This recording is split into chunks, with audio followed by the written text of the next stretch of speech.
নমস্কার বন্ধুরা, অন্তরাস কিচেনে সকলকে জানাই স্বাগত। আজ নিয়ে এসেছি দারুণ সুস্বাদু কিমা মাটারের রেসিপি। এটা কিন্তু ভাত, রুটি, পরোটা সব কিছুর সঙ্গে দুর্দান্ত লাগে খেতে। তো নতুন বন্ধুদের স্বাগত জানিয়ে আর পুরনো বন্ধুদের পাশে থাকবার জন্য ধন্যবাদ জানিয়ে শুরু করছি আমার আজকের রেসিপি। প্রথমেই পরিষ্কার করে ধুয়ে নেওয়া 500 গ্রাম মতন মাটন কিমা এখানে আমি নিয়ে নিয়েছি।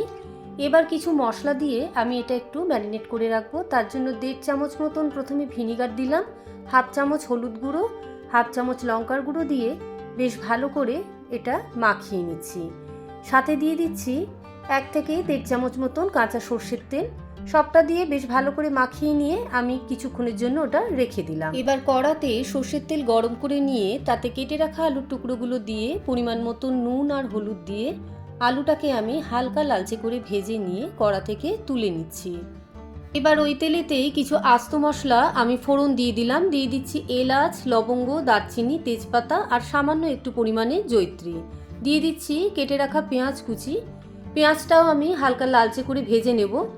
এবার এই পর্যায়ে একটা বাটা মশলা আমি তৈরি করে নিচ্ছি। তার জন্য নিয়ে নিয়েছি আদা, রসুন, টমেটো, কাঁচা লঙ্কা আর পেঁয়াজ। দেখুন মশলাটা আমার পেস্ট করা হয়ে গিয়েছে। কেটে রাখা মশলার পেস্টটা এবার আমি তেলেতে দিয়ে দিলাম। দিয়ে দিচ্ছি মিক্সির বাটি ধোয়া সামান্য জল, সাথেই দিয়ে দিচ্ছি কিছু গুঁড়ো মশলা, সামান্য হলুদ গুঁড়ো, সামান্য লঙ্কার গুঁড়ো, সামান্য জিরের গুঁড়ো আর সামান্য ধনের গুঁড়ো দিয়ে মশলাটাকে এবার মিডিয়াম টু লো ফ্লেমে আমি মিনিট 2-এর জন্য কষিয়ে নিলাম। আগে থেকে যে কিমাটা আমি মাখিয়ে রেখেছিলাম সেটা এবার দিয়ে দিলাম। দিয়ে এবার খুব ভালো করে মশলার সঙ্গে মিশিয়ে নিয়ে মিনিট 5-7 ধরে কষিয়ে নিলাম। দিয়ে দিচ্ছি পরিমাণ মতো নুন, আর নুনটা দিয়েও বেশ ভালো করে মিশিয়ে নিয়ে একটা ঢাকা চাপা দিয়ে মিনিট 10-এর জন্য আমি চাপা দিয়ে রেখেছিলাম। মিনিট 10 পর ঢাকাটা খুলে নিলাম। দিয়ে দিচ্ছি 1 কাপ মতন গরম জল, আর গরম জলটা দিয়ে বেশ ভালো করে মিশিয়ে নিয়ে আমি আবারও ঢাকা চাপা দিয়ে মিনিট 10-এর জন্য এটা নরম হতে দিলাম। ঠিক মিনিট 10 পর ঢাকাটা আমি খুলে নিলাম। কিমা কিন্তু আমাদের মোটামুটি নরম হয়ে এসেছে।